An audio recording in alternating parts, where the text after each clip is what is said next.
1. For some insight, I'm a 25-year-old female. This particular incident I'm about to describe happened a couple of years ago at a bar my friend and I frequented weekly. Looking back on it, I realize now how much danger we were in and how fortunate we were to come out unscathed. Also, I apologize in advance for how long this is. I tend to be very detailed in my storytelling. So before I get ahead of myself, allow me to rewind to a couple of hours before this incident. It was a few hours before my friend had to go into work, and we had plans to grab a few drinks before she hit up her shift at a local bar. I had just arrived at our house, and we were on our regular walk to the bar. Note, not the same one she works at, which is not by any means a long distance, but does involve weaving through some shady areas and a dark trail that we sometimes take when it's still light outside, and there's enough of us that we can handle ourselves. This night, though, it was just me and my friend, and it was very dark, so we took the longer way.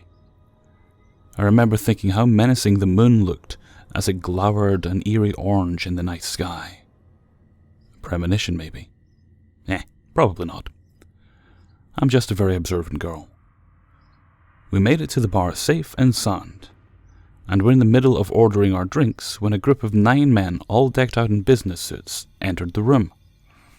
Upon second glance, we noticed they had a woman with them. She was young, appeared to be in her early 20s, and unlike the men, whom were dressed like they were about to sit down for a business conference, she was dressed in casual jeans and a t-shirt. This was the first detail I noticed that seemed odd to me, but I shrugged it off. I didn't know them, and it wasn't my business. As far as I was concerned, they were just a group of businessmen who'd just come back from a long and probably very boring conference, and now were just unwinding for the rest of the night. The woman was probably a friend of theirs that met up with them along the way. No big deal at all.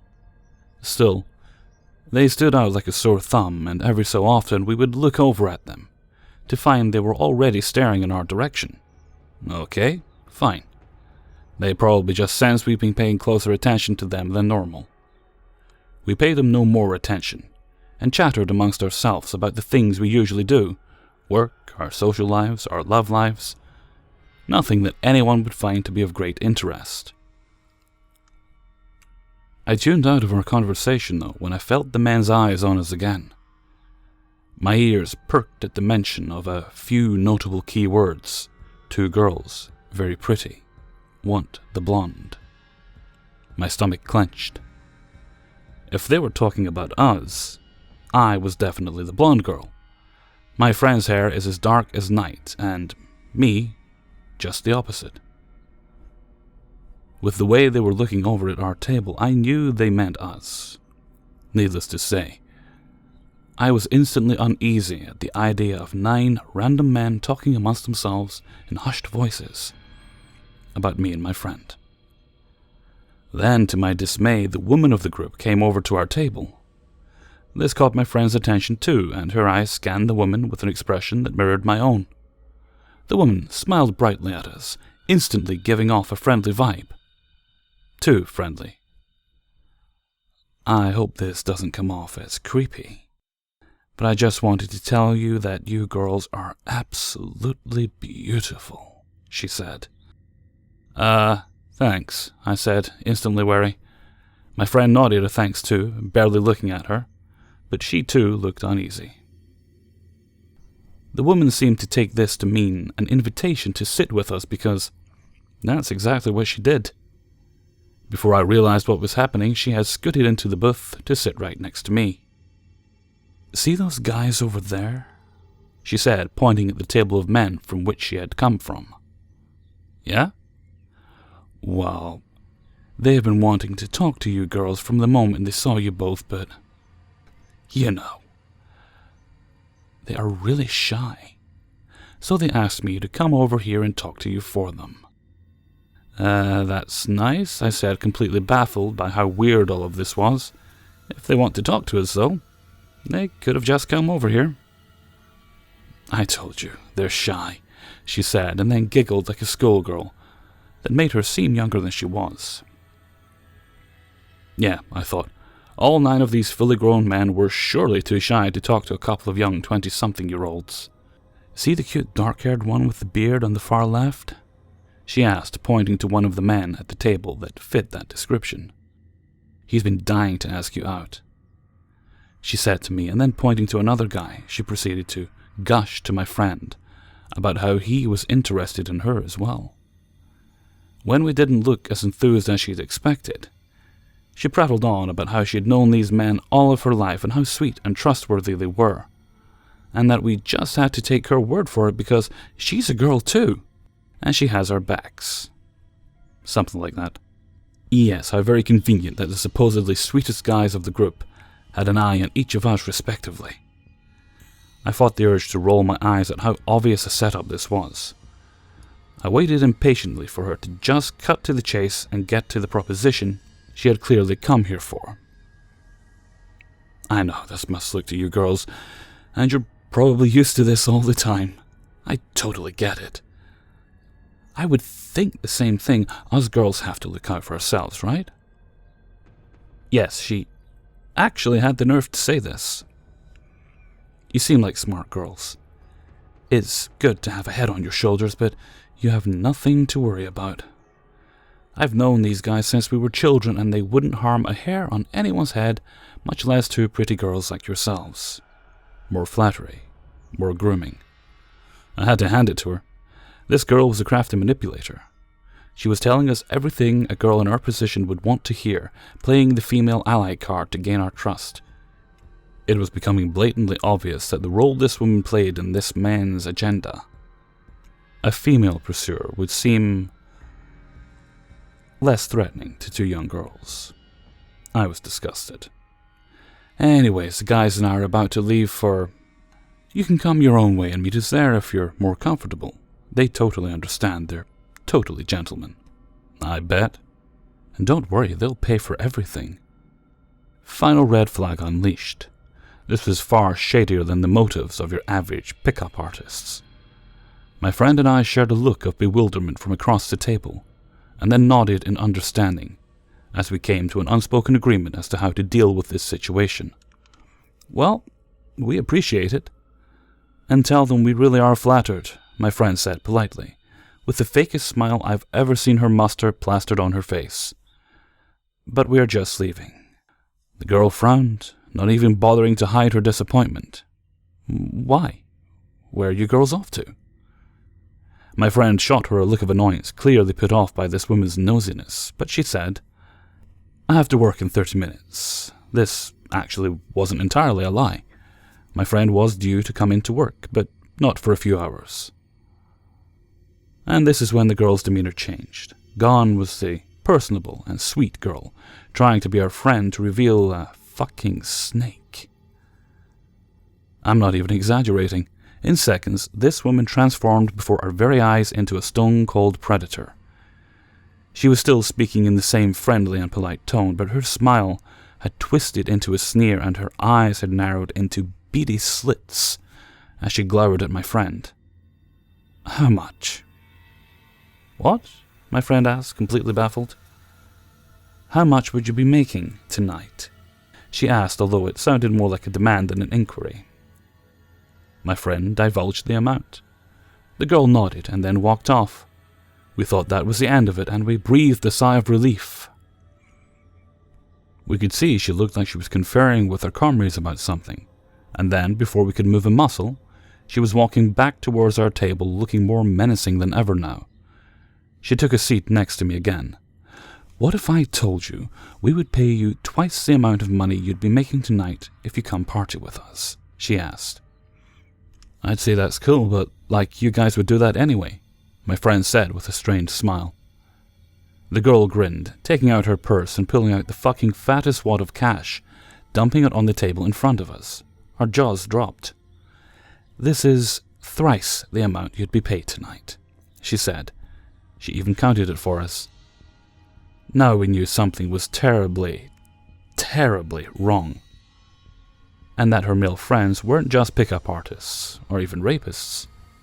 This was a business conference after all. Just a very different kind. Okay, my friend blurted out. I shot a look at her that read something like, "What the fuck are you doing?" But she insisted that we go with them and that it would be fun. Here I was worried that I would have to do some serious damage control when she said, "We'll go. I just have to go to the bathroom and freshen up." Oh. The woman seemed pleased with this. And smiling, she put the money back in her purse and walked back to the table. One of the men looking over at us smiled and waved. We jumped up from our seats and practically raced to the direction of the washrooms, which is in a hallway right around the corner that would conceal us from their prying eyes. As soon as we got the chance to talk, we shared the same thought that these people were running a sex trafficking ring, and we needed to get out of here now.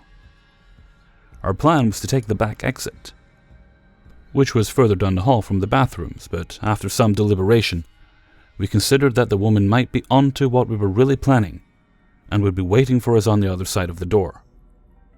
The back door also led into an alley, and we agreed that, especially in a situation like this, it was far too risky.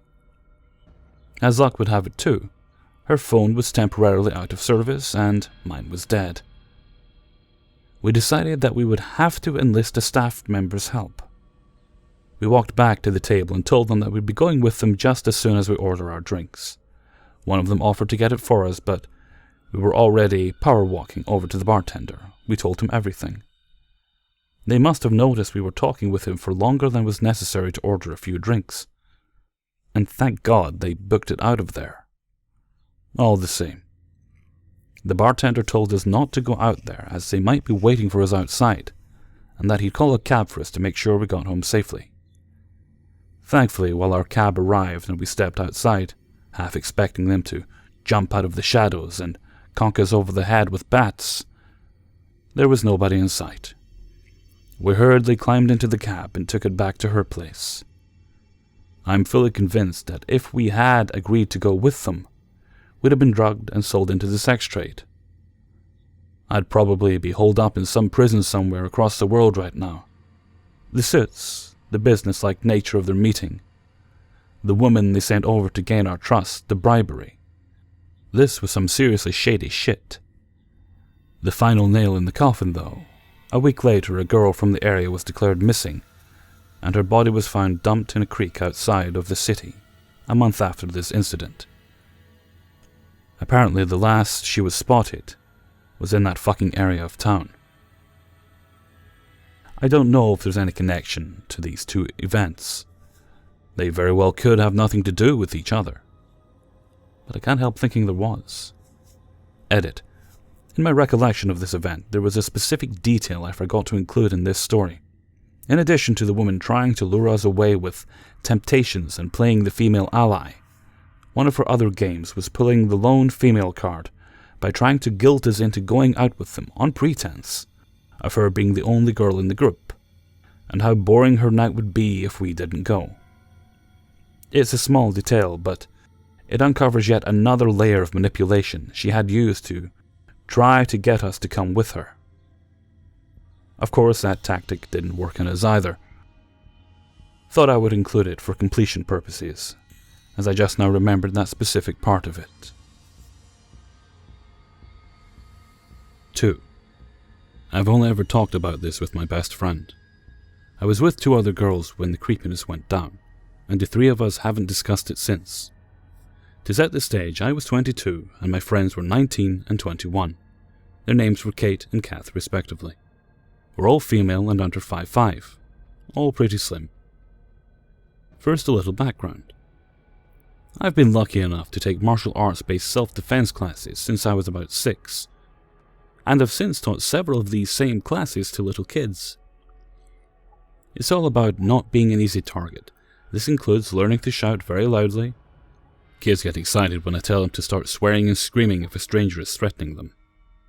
This really throws off would-be attackers. Running away, keep up with your cardio, and if they can't run away, how to hit correctly and use the other person's momentum and weight to get them on the ground, so they can then run away to safety.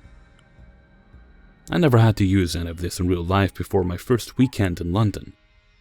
I'll set the stage. 1 year ago, my American university hosted a study abroad program in the Netherlands.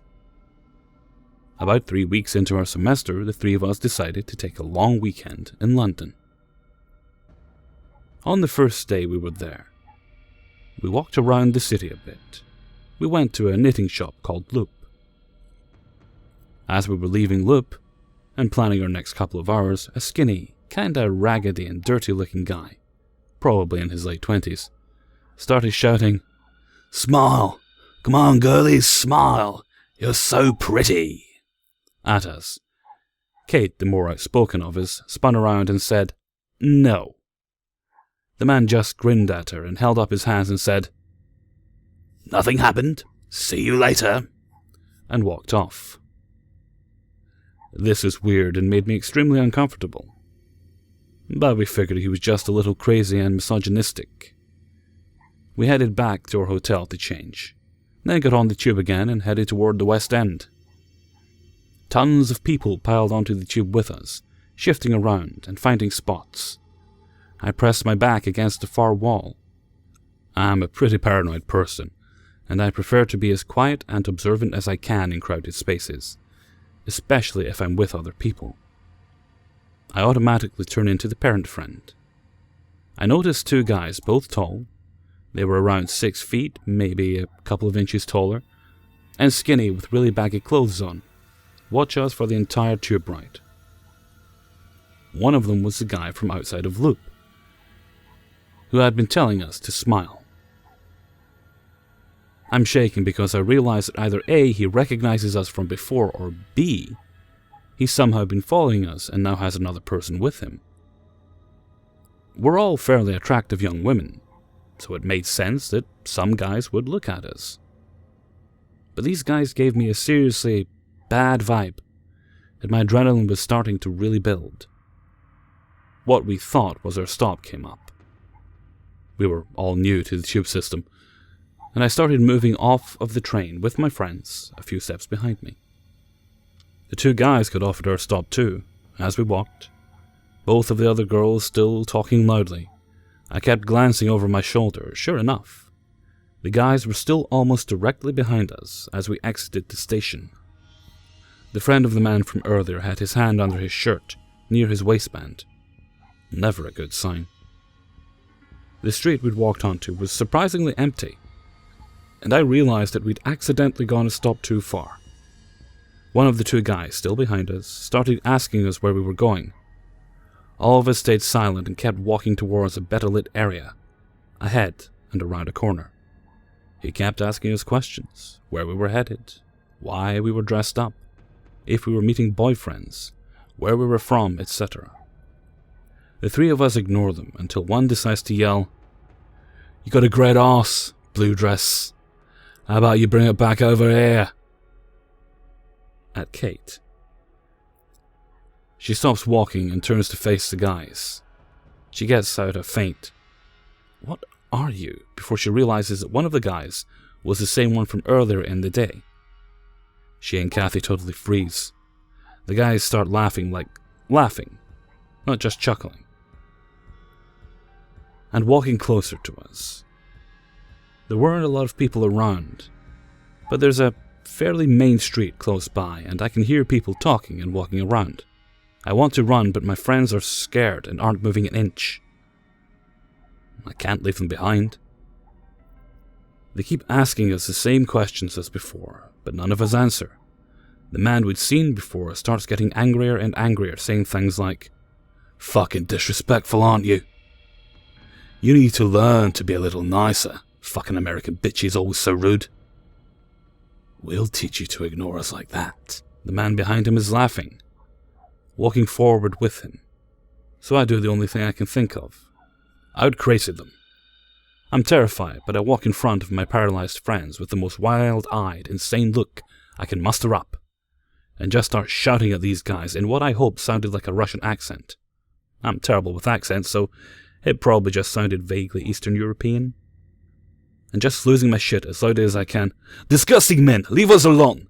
I am not afraid to kill a man! I'll do it! I don't give a fuck! I hope everyone in London sees you bleeding!"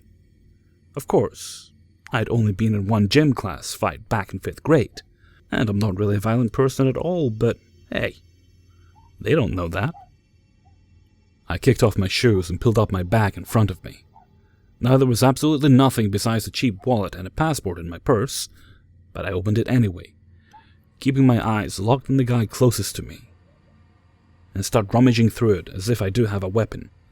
The whole time I'm screaming very loudly at them and swearing for every other word. Just a moment after I put my hand into my bag, the guy sprinted away, backs to us, and my friends and I ran in the opposite direction, onto the main street nearby. Thankfully, nothing physical actually had to happen with the two men. I can spar really well, but I don't know how I do with basically zero help against two guys who were much bigger than me. Where we were turned out to be only about a block from our theater. We went inside very quickly. My friends didn't say anything about it. Actually, none of us talked for the rest of the night. I think I freaked them out a little bit. But I'd rather them think I'm a little crazy than all of us be hurt, or worse. I do plan on going back to London one day, but creepy dude who follows us through London and brought a friend.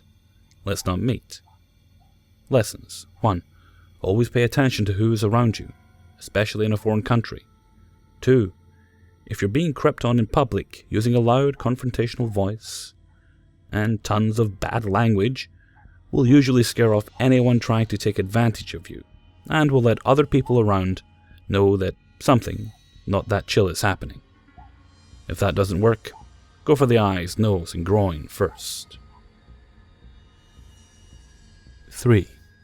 This happened around March 2008. I had recently split from my crazy ex, Bob, with whom I had children. I was living in my own apartment. Bob had moved to the next town, and life was good. I was pretty jumpy when it came to people knocking on my door, as it usually meant Bob was drunk, on drugs, and convinced I had a man at my house, doing God knows what, in front of his kids, and was on a mission to kill this manifested man, because God forbid I find happiness, or even for pretenses. So yeah, that crazy. I lived in a very small Texas town of about 2,200 people, almost no crime to speak of, and people don't lock their doors. I figured with him being in the next town I didn't have to worry, and so was a bit more lax about locking my door. On this night, I worked late and didn't end up going to bed until about 1 a.m. As it happened, the foot of my bed was about 3 feet from the front door. I had a day bed that looked like a couch, so it wouldn't be so obvious that my bedroom was also my living room. I was all toasty and comfortable. Then I remembered I didn't lock the door. Of course, I'm way too comfy to get up. I'd just fallen asleep when I heard rustling outside my door. I froze until I heard my screen door open and the doorknob being turned. I bolted up just in time to slam and deadbolt the door, and assuming it was Bob, yelled, "Go away." He said, "It's Daniel, I'm looking for Bob." I explained that I didn't know anyone named Daniel, and that Bob doesn't live here. He kept insisting I did know him, and that he'd met me at my dad's. This was even more alarming since my dad lived 8 hours away and nobody in that town knew him. He said he needed to talk to me, changing his story to basically wanting to offer me comfort. Throughout this, he's still knocking and trying the doorknob. I pretended to cry and talk about my messy breakup to divert him from trying another way in. I got the phone, put it on pulse, so the keys wouldn't make a noise, and dialed 911. I quietly told the operator what was happening and held the phone to the door, so she could hear this guy once again banging on my door trying to coax me into letting him in. The operator says someone's on their way, so I hang up and call my father-in-law. He shows up before the cops, surprise, with my brother-in-law, and confronts the guy. I felt safe enough to open the door and was hoping I might see this guy get his ass kicked.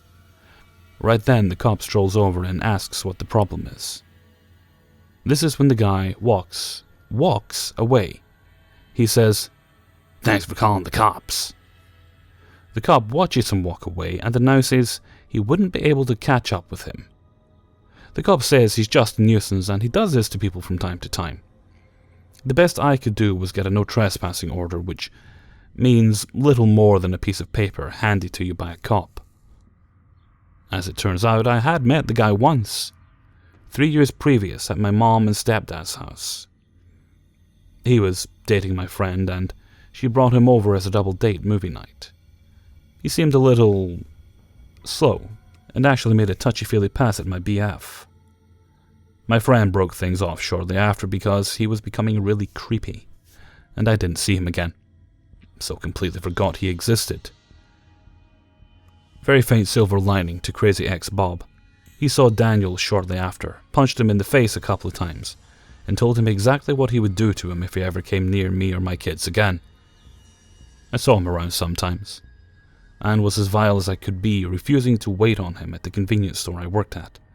I made sure everyone knew why. He would just roll his eyes like he thought I was joking. He ended up going to jail for statutory rape of his girlfriend's 12-year-old daughter, and gave them both syphilis. To be honest, I think he was probably intellectually slow already, and drugs just amplified the crazy. I don't know how he knew where I lived, but I couldn't stop shaking at the thought of what would have happened if I didn't happen to have such an unconventional sleeping situation, and had panic attacks when people knocked on my door after. I got very lucky, and I always make sure the doors are locked before I go to bed. I'd also like to stress the importance of keeping your wits about you in situations like this. Sometimes that's your only defense. Hey everyone, Hellfreezer here, and thank you very much for listening to episode 65. I just want to say a massive thank you to the wonderful comments that people have been leaving recently on the videos. I'm a little down right now, and it really does boost me. It gives me strength, keeps me going. And I thank you all so much for that. Okay, just a short outro this episode, so until next time, thank you very much for listening, and take very good care of yourselves.